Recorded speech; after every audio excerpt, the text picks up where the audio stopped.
Mais au mois d'août, la crise de Berlin trouve un tragique épilogue. Pour stopper l'hémorragie de 53 000 personnes par mois qui passent à l'ouest, les autorités est-allemandes décident d'employer les grands moyens. Les voies de communication sont coupées. On déroule des kilomètres de barbelés le long de la frontière entre les deux zones.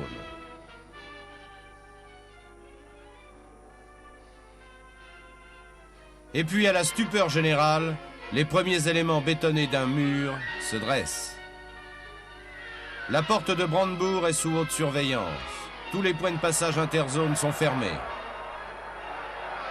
Désormais, nul ne peut se rendre de l'autre côté. À l'ouest, on manifeste partout son opposition contre ce que l'on appelle déjà le mur de la honte.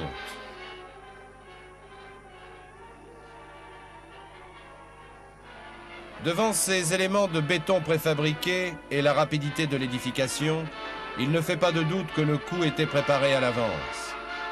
Pierre après pierre, les portes, les fenêtres, les rues sont cimentées. Les Berlinois médusés assistent à la construction de cet insurmontable obstacle qui va définitivement couper l'Allemagne en deux. Un nombre incalculable de familles sont séparées. De l'autre côté, au vent de panique des premières heures, succède l'espoir des habitants devant le mouvement des troupes américaines. Immédiatement, les chars prennent position devant la frontière.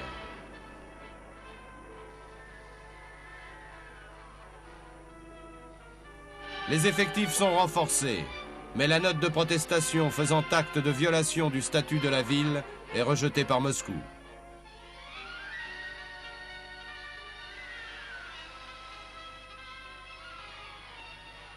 Le 21 août, soit une semaine après le début de la construction, Lyndon Johnson, vice-président des États-Unis, vient porter à Berlin un message de Kennedy. « Jamais vous ne serez abandonnés ».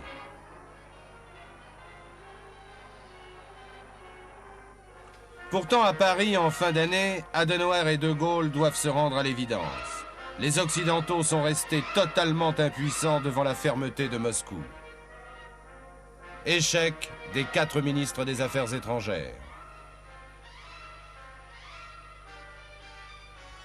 Berlin restera coupé par un mur. Sur place, les sentinelles montent bonne garde. Elles ont ordre de tirer à vue sur qui tenterait de s'enfuir.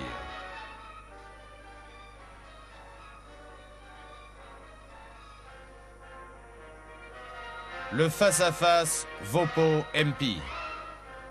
Toute la zone aux alentours du mur est rasée.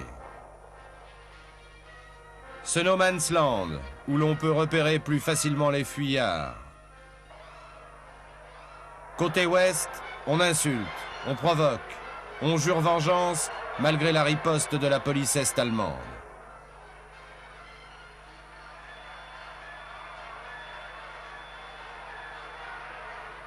Mais dans quelques endroits, le mur est encore peu surveillé. Certains font leur choix à la dernière minute et décident de retrouver un parent, un ami ou tout simplement la liberté.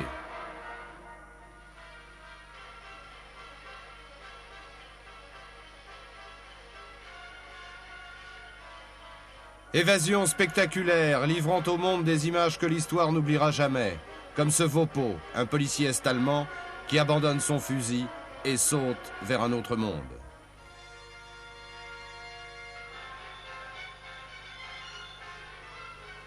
Le mur d'une idéologie pour toute une génération.